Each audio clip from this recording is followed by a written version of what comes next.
गंवार जिठानी modern देवरानी। अर्पिता की शादी राकेश से तय होती है, जो एक सरकारी नौकरी करता था। अरे चाची, अर्पिता इतनी सुंदर, पढ़ी लिखी और मॉडर्न लड़की है, फिर कहाँ आप इसकी शादी ऐसे घर में कर रही हैं? अरे लड़का सरकारी नौकरी करता है, इंजीनियर है, खूब कमाता है, खूब मेहनत की है लड़के ने इस नौकरी के लिए। अर्पिता भी राकेश को पसंद नहीं करती थी, लेकिन पिता ने हाँ कर दिया तो शादी के लिए मन मारकर तैयारी कर रही थी। हाँ माँ, चाची ठीक ही तो कह रही हैं। पता है मेरी सहेलियों के पति कितने मॉडर्न हैं। अरे देख बेटा, तू मॉडर्न है ना, वो पढ़ने लिखने वाला गांव का होनहार लड़का है, तू जैसा रखेगी रहेगा। अब तक कोई उसकी केयर करने वाला नहीं था, है तो सिर्फ एक भाई भाभी, और माँ पिता तो गांव में ही रहते हैं। अर्पिता का मुंह बन जाता है। वो पिता के फोन से राकेश का नंबर लेकर उसे मिलने के लिए बुलाती है। आज तो मैं उसे साफ साफ मना कर दूंगी, मुझे नहीं करनी शादी। शक्ल देखी है, ना कपड़े पहनने का तरीका है ना बोलने का। अर्पिता राकेश से मिलने जाती है। अब क्या हो गया, आपने मुझे अर्जेंट मिलने को बुलाया, सब ठीक तो है ना? हाँ सब ठीक है, पर मैं आपसे कुछ कहना चाहती हूँ। आप ना इस शादी से मना कर दे। राकेश की आंखें अर्पिता की इस बात से लाल हो जाती है। वो रोंधे गले से कहता है, लेकिन शादी की सारी तैयारियां हो गई हैं। मैंने आपके साथ एक अच्छे भविष्य का सपना भी देख लिया है। ऐसा मत करिए प्लीज। माँ पिता के अलावा मैंने किसी को दिल से अपना माना है तो वो आप ही है। देखिए, मुझे आपसे कोई समस्या नहीं है, लेकिन आप मेरे जैसे नहीं हैं। मैं मॉडर्न लड़की और आप। मैं आपसे वादा करता हूँ, जब तक आपके लायक नहीं बन जाता मैं कभी आपसे बीवी का हक नहीं मांगूंगा। अर्पिता राकेश का प्यार देखकर पिघल जाती है और शादी के लिए हाँ कर देती है।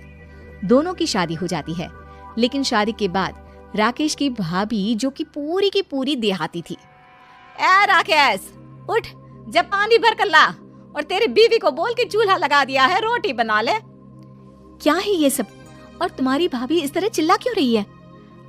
क्या करूं, भाभी ही खाना बनाती है और मुझे पढ़ने के लिए इस घर में रखा, तो मैं घर का सारा काम कर देता हूँ। अब तुम आ गई हो, अपने तरीके से देख लो। ये मकान तो तुम्हारे पापा ने बनवाया था ना, शहर में, ताकि बेटा पढ़ाई कर सके। हाँ, पर भाभी ही पूरे घर में रहती है। ठीक है, देखो अब। अर्पिता बाहर जाती है। सूट पहनी अर्पिता को देखकर जेठानी का पारा हाई हो जाता है।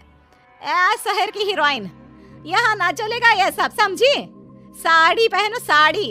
वो नारंगी वाली निकाले हैं तुम्हारे लिए, जिसमें हरे रंग का फूल बना है, और सीधे पहुंचो रसोई में। मेरे आगे नहीं चलेगा ये सूट बूट का नाटक, समझी? देखिए भाभी, आप बड़ी हैं, आपने राकेश की पढ़ाई में मदद की, लेकिन ये मकान इनके पिताजी का है, तो मैं अपना पोर्शन अलग कर रही हूँ। मैं आज से आपके साथ नहीं रहूंगी। जेठानी का तो मानो पारा ही हाई हो जाता है। और ऐसा कैसे नहीं रहेगी? हाँ, और कौन बोला कि राकेश अलग हो जाएगा? वो अपने भाई के बिना नहीं रहता। आज देखिए तो, देखिए कल के आई छोरी क्या बोल रही है। राकेश के साथ बात हो गई है, मैंने ऊपर का हिस्सा राकेश को दे दिया है। उसकी अपनी जिंदगी शुरू हो रही है, तो अच्छा है ना कि अब रसोई भी अलग हो जाए। अर्पिता राकेश की ओर फक्र से देखती है कि उसने अर्पिता के लिए स्टैंड लिया। अर्पिता बाजार में जाकर सारा रसोई का सामान ले आती है। पिता के दिए सामान से घर सजाती है और अपने तरीके से पूरे घर की सजावट करती है। शाम को राकेश ऑफिस से आता है। कुर्ता पजामे में राकेश को देखकर, अरे ये क्या पहना है? भाभी सिलती है ना कुर्ता, मैं सारी कमाई भाभी को ही दे देता हूँ। लेकिन अब ना बीवी को देना होगा, क्योंकि भैया भी अच्छी नौकरी करते हैं। भाभी अपने पति का पैसा संभालें और मैं अपने पति का पैसा संभालूंगी। तभी भाभी आ जाती है। अरे देखो, बहुत हो गया। हाँ, अलग रहने तक तो ठीक था, लेकिन पैसा हम एक फूटी कौड़ी नहीं देंगे। बचपन से तुम्हारे पति को हमने पाला है, उसका हिसाब दो। अच्छा, हिसाब चाहिए? कितना पढ़ी है आप जो आपको हिसाब चाहिए? बड़े भाई हैं उनकी, जिन्होंने उन्हें पढ़ाया लिखाया, वो हिसाब मांगेंगे तो जरूर दे दूंगी भाभी। अरे देख, हाँ, अगर तूने पढ़ाई की है तो मैं अभी अंगूठा छापना हूँ। अरे 5 की रात तक पूरी पढ़ाई की है, समझे? वैसे भी कल इन लोगों के माँ बाबूजी आ रहे हैं गांव से, वही लोग ठिकाने लगाएंगे तुझे। अगले दिन सास ससुर आते हैं, दोनों बहुत ही सीधे लोग। अच्छा किया जो ऊपर के हिस्से में राकेश की गृहस्थी लगा दी। अब दोनों बेटे अपना अपना देख ले। छोटी बहू कहाँ है? अरे बहुत ही चालाक है माँ जी, ऐसी जबान चलाती है जैसे दर्जी कैंची चलाता है। वैसे बहू तुम भी कम नहीं थी। और सुनाओ। तभी छोटी बहू सास ससुर के पैर छूकर उन लोगों को चाय और नाश्ता देती है। माँ जी, आप थक गई होंगी, मैं खाना लगा देती हूँ, ऊपर आ जाइए चाय पीकर। अरे बस बस यही रहेंगे वो, क्योंकि बड़ी बहू मैं हूँ। हम एहसास है इनके माँ बाबूजी मेरे पास ही आए हैं। चलिए माँ जी, आप ना किचन में खाना बनाइए, मैं जरा बाजार होकर आती हूँ और फिर साथ में खाना खाता है। जेठानी बाजार निकल जाती है और सास ससुर बेचारे घर पर अकेले। फिर दोपहर को, माँ जी, मैंने आप सभी के लिए खाना बनाया है।